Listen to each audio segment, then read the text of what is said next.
le mercure monte insensiblement. Un ciel bleu sans nuages, du lever au couchant.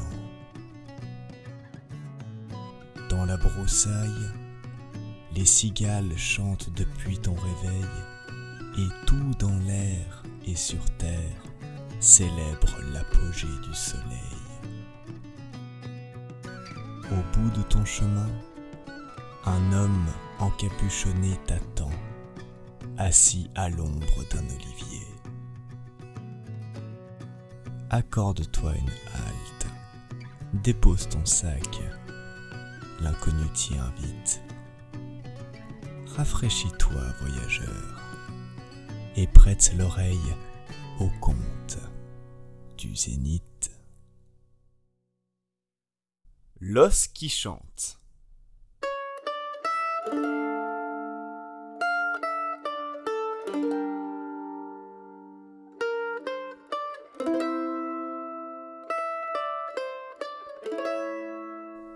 Il y eut un jour, dans un pays, une grande plainte au sujet d'un sanglier qui ravageait les champs des paysans, qui tuait le bétail et qui éventrait les gens avec ses défenses.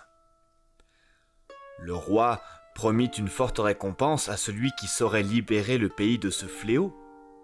Mais la bête était si énorme et sa force était telle que personne n'osait s'approcher de la forêt où elle avait élu domicile. Finalement, le roi fit proclamer que celui qui parviendrait à attraper ou à tuer le sanglier épouserait sa fille unique. Il y avait dans ce pays 2 frères qui étaient fils d'un homme pauvre et qui se présentèrent pour tenter leur chance. L'aîné, qui était rusé et intelligent, le faisait par orgueil. Le cadet, qui était innocent et idiot, le faisait parce qu'il avait bon cœur. Le roi dit : « Pour que vous ayez davantage de chances de trouver la bête, vous entrerez dans la forêt par les 2 côtés opposés. » L'aîné entra donc dans la forêt du côté du couchant, et le cadet y entra du côté du levant. Et quand ce dernier eut marché un petit moment, un petit homme s'approcha de lui. Il avait à la main une lance noire, et lui dit : « Je te donne cette lance parce que ton cœur est innocent et bon.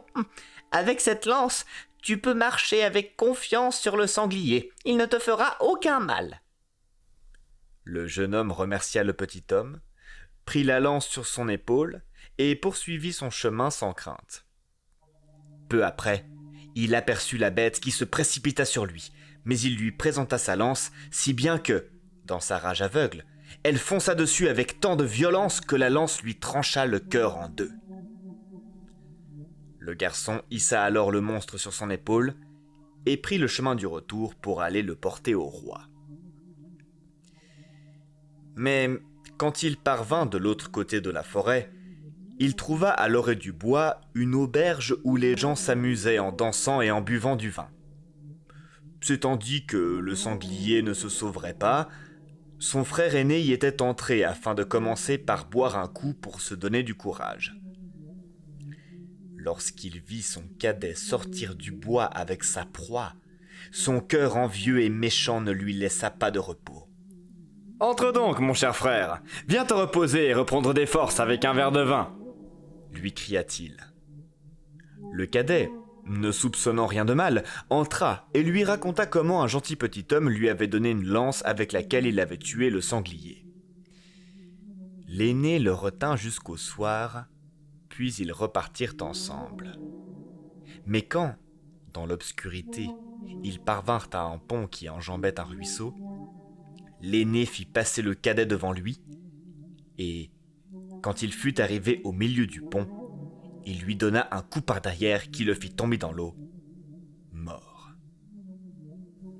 L'aîné l'enterra sous le pont, prit le sanglier et l'apporta au roi en prétendant que c'était lui qui l'avait tué. À la suite de quoi, le roi lui donna sa fille pour épouse. Voyant que son cadet ne revenait pas, l'aîné dit : Le sanglier l'aura tué. » Et tout le monde le crut. Mais, comme rien ne reste caché aux yeux de Dieu, la vérité concernant ce sombre méfait devait, elle aussi, éclater au grand jour. De nombreuses années plus tard, un berger fit passer un jour son troupeau sur ce pont et vit, en bas, dans le sable, un petit os d'un blanc immaculé et se dit que cela ferait une bonne embouchure. Il descendit du pont, ramassa l'os, le sculpta et en fit une embouchure pour sa corne de berger. Lorsqu'il se mit à en jouer pour la première fois, le petit os se mit à chanter de lui-même au grand étonnement du berger.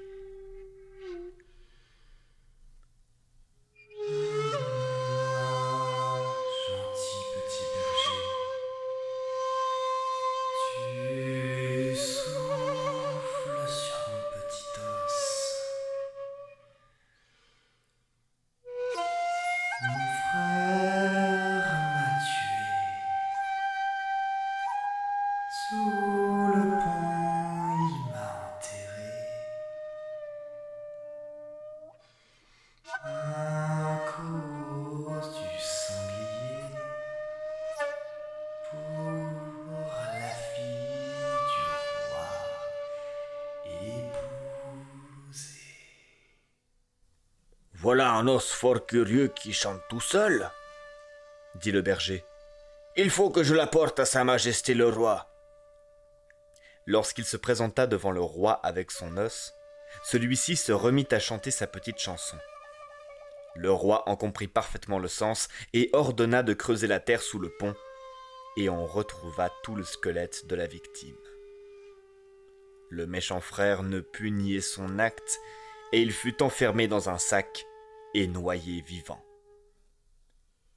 Quant aux ossements de la victime innocente, ils furent enterrés dans une belle tombe au cimetière pour leur repos éternel.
Ainsi s'achève l'histoire telle qu'on me l'a dite.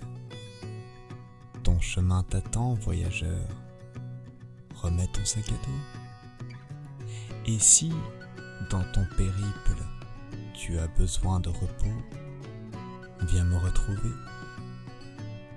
Je te dirai les contes du Zénith.